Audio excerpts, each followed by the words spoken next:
Well.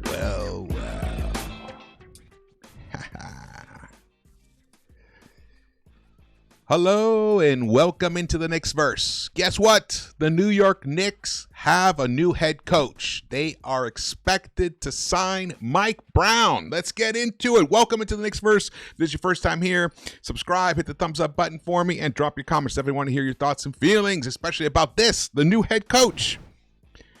Shams broke the news. Breaking, the New York Knicks are expected to land on two-time NBA Coach of the Year, Mike Brown, as the franchise's next head coach, sources tell ESPN. It's finally over. The New York Knicks got their guy. He was, over the weekend, he'd been gaining a lot of momentum as the front runner. At first, we kind of thought it was going to be Jenkins, and then something must have happened over the weekend. The powers that be in the Knicks brain trust got around Mike Brown, and then he had his second interview. I believe it was yesterday. I thought it was earlier, and I mentioned that before, like maybe there was an informal one, but yesterday he had his interview with James Dolan, was part of it, and now we're getting word that he will be the next one. It's not completely announced. The Knicks haven't announced it themselves. Waiting to hear confirmation from other sources like Bondi and Popper. But Ian Begley came out and said this. It's a tweet. You guys should definitely listen to his putback here. Mike Brown has been known to work his teams hard in practice, says Ian Begley. He likes to work his teams hard. I've been told they practice a lot. That would be a departure from Thibodeau because he did not practice a ton, especially during the regular season. But so it's interesting. So he practices a lot. Maybe we won't see some of those mistakes with inbound balls, whether to foul a guy or allow him to shoot the three. Like all these mistakes that were made, now the team will have worked through all of those issues and create much more chemistry. Because you really need to, of course, there's nothing like an actual real game. But if you don't practice hard, remember, look, Riley used to practice his guys hard. Who else practiced them hard? Jeff Van Gundy. And those are the coaches that have taken this team to the NBA Finals. Didn't win it with New York, but maybe this guy is going to be our Joe Torre. Like the way he was able to take that Yankees team that basically hit a ceiling with Buck Showalter, and they brought in Joe Torre, who didn't have a great track record at the time, and then he turned into being one of the most successful managers in Yankees history. This could be here. Mike Brown right now. Now let's look at his coaching record here. Is it this one? No, it's this one. Sorry about that. Here you go. So this is his head coach, his coaching record. He was an assistant with the Wizards first in 97 to 99 for 2 years. And then he was at San Antonio under Greg Popovich. Brilliant. That's brilliant. That's a great place. That's like the best place to go. That's like, the Oxford of NBA coaching, if you want to go learn how to be an NBA coach. And then he went to Indiana for a couple seasons. So he did 7 seasons as an assistant coach. And then he got his first head coaching job coaching LeBron in Cleveland, 2005, 2006. And they then went to the Eastern Conference. They were the Eastern Conference champions and went to the finals the season after that, with a 50-32 record. He continued to coach for another 3 seasons in Cleveland. And then after taking the team to 61-21, but they couldn't win the chip, he was let go. And then he went over to the Lakers. He coached the Lakers for about 66 games there in 2011-12. And then he was let go right after that. Went back to Cleveland. So you can see it was kind of an up and down kind of ride, trying to figure who he is as a head coach. But he definitely had success with Cleveland originally. A lot of that could be attributed to LeBron. I will be doing a deeper video on all of this later. Just wanted to jump on and give you guys the breaking news right here. Then he went to, after being under Greg Popovich's tutelage, then he went to Steve Kerr. And there, with Golden State, just champions. They won 2 championships while he was there, 2 or 3. And there was a period of time where he had to take over for Steve Kerr when Steve Kerr was sick. I forgot what it was. He had an illness, and he guided that team. I think that was the team that won the 70-something games. So the man knows how to coach winning teams. That's what we need here in New York. Absolutely needed that. If they had picked Jenkins, I would have been fine with that too. Honestly, I don't know enough about these guys to particularly say this is the guy. This is the guy. But I do know a few things about him that did make me like him. One thing is that the guy has had success in the playoffs. He has a 55% winning percentage in the playoffs. He's won a win-loss of 50 and 40, and he's won almost 60% of his games as a head coach in his entire career. 454 wins and 304 losses. And the other thing is, he's known, look at all these awards down here too. Look at this, Eastern Conference Coach of the Month, Coach of the Year in 2008-9, Coach of the Year in 22-23, which is more recent. I like that. And then, check this out.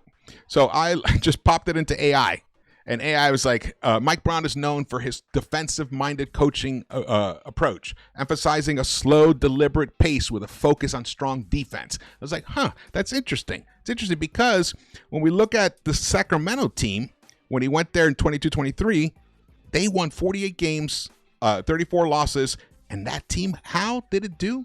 Look at this. Here are the stats for that team. It was the number one ranked team. You can see it all the way in the right. It averaged 120.7 points per game, and it was the number one ranked offense.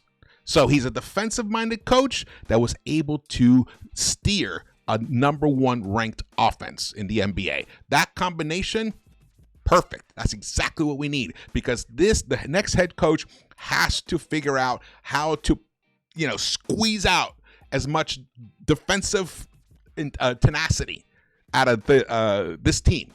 That's absolutely possible, because the offense is going to hum and cannot keep a lid on what the offense can do. Maximize it.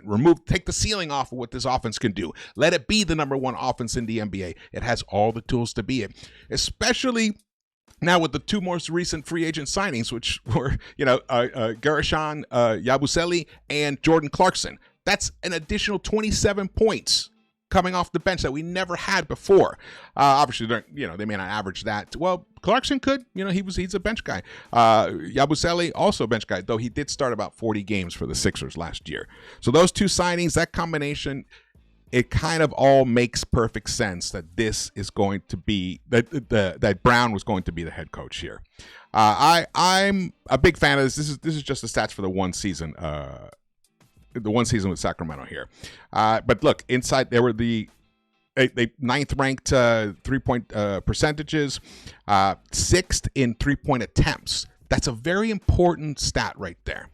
One of the crazy things about what Tom Thibodeau did with this Knicks team was suppress the amount of 3-point attempts. He always talked about he wanted at least 37 to 40 attempts per game, but we know it didn't happen. They were the lowest, I think lowest or second lowest ranked team in 3-point attempts last season. And then that even fell off a cliff in the playoffs. When you consider we have one of the best 3-point shooting centers in the game, and OG, an incredible corner 3-point shooter, Mikal Bridges as well, a great 3-point shooter from the corners, and Brunson, you would have thought this team would have been in the top 10 at least in 3-point attempts. Well, they weren't, and that was one of the reasons why Thibs was let go. And Brown emphasizes the three, and he also was able to take this guy, Malik Monk, here and turn him into a real NBA player and a good defender. Right here, you can see his career. Here we go. When Brown came to that team, man, his efficiencies. Look at this from the 3-point line. Actually, he was shooting better before. But the defense that he made a big improvement on defense, Malik Monk, during when Brown was there. Let's see. Let me find the. Here we go. Look at this. He was 6th man of the year runner-up. Right? Actually, fifth place. What is this? 6th man of the year. Oh, and the next year right there. Nice. I like that. If he can do that with Jordan Clarkson, that'd be fabulous. That would be fabulous. Let's look over here and see some notables about him. He grew up in Columbus, Ohio. That's interesting. He went to high school in Germany. He went to college in San Diego. He was undrafted in 1992. He was a guard. This guy's been around the game for a long time, and he understands the modern game as well. Now, one thing. Here we go. This was from yesterday. Yeah, from yesterday. Knicks' interest in hiring Mike Brown as their new head coach has indeed intensified.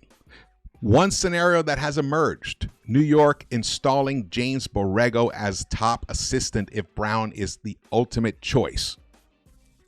I love that pairing. Pairing of Borrego with Mike Brown. I talked about it in yesterday's video. In case you didn't see it, I'm going to recap this. Ian put this tweet out about Borrego. James Borrego is currently employed by the Pelicans and under contract, so there would be hurdles to adding him to a potential Mike Brown coaching staff. Also, Knicks like Borrego, and he's still viewed as a head coaching candidate. Same goes for Borrego's viewed across the league as a coach with strong offensive sets, creativity, and one who places an emphasis on ball movement, spacing, and player movement. Bingo! That's what we need here. That is what we need here to support this guy, to help take these Knicks to the promised land. Get a ring next year. By this time, who knows? This guy may have pulled off a Joe Torre and turned the New York Knicks into NBA champions. Let's go. All right, I will be back. Stay tuned. Thank you for watching this. My name is George. Please subscribe, follow me on social media, and I will see you around the Knicks-Verse. Knicks got a new head coach. Let's go. Win it all.